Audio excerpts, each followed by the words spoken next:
Hey everyone, and welcome back to Joy at Work, a place where we gather to think and talk about, reflect on how we can experience joy at work, what we can do, how we can make change happen in our small little worlds, and sometimes how we can make it happen for others. So, thanks for joining me again. Really appreciate you all. I always say if you find this valuable, share it with somebody, subscribe so you don't miss the latest edition. Just keep showing up. Really appreciate it. My last vlog on objective and subjective careers caused a number of people to reach out to me, and if you didn't see that, I'll post it in the link to this video so that you can go look at it as well. But in that vlog, and we're talking about work orientations and we're talking about the career orientation, I talked about two ways to think about our careers: an objective perspective and a subjective perspective. And the objective perspective is the perspective that comes from the way others sort of reward or see us. So your promotions, your merit, your status, those are like the objective career, like how your career progresses. Your subjective career is how you feel about what's going on. Are you learning? Are you adapting? Are you developing as a human being? And I said that so many of us are focused on the objective side of our career. I've talked to a ton of people who are just all about the next position, more money, more pay. And I was that person as well at some point in my career. So this isn't coming at it from a position of superiority or anything like that. It's just we are so driven to achieve from an objective perspective, often at the expense of our subjective career. And so people have asked me, so are you saying the objective career is not important? I shouldn't care about promotions. I shouldn't care about increased pay and all that type of stuff. No, I'm not saying that at all. Those things are important. But it becomes dangerous, at least this is my perspective, it becomes dangerous when we're so focused on the trappings of a position. I have to have a director. I want to put that on LinkedIn. I want to be responsible for X number of people. I have to have this bonus and this bonus. I have to be in this position by the time I'm 45. I know people who've said things like that.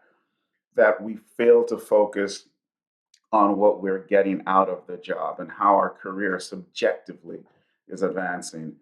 I've talked to so many people, many older than me, many peers, who have achieved things from an objective perspective and who are dissatisfied or unsatisfied for large portions of their careers.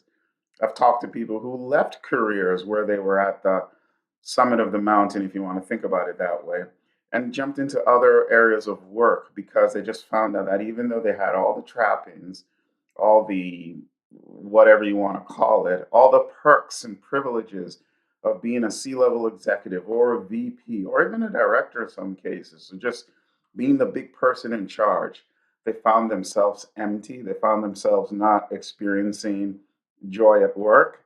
And so they did something different. And so this is the danger of being so focused on an objective career. Now, you can have a successful, very successful career. I know people who've had very successful careers in both senses. Their objective career has been great.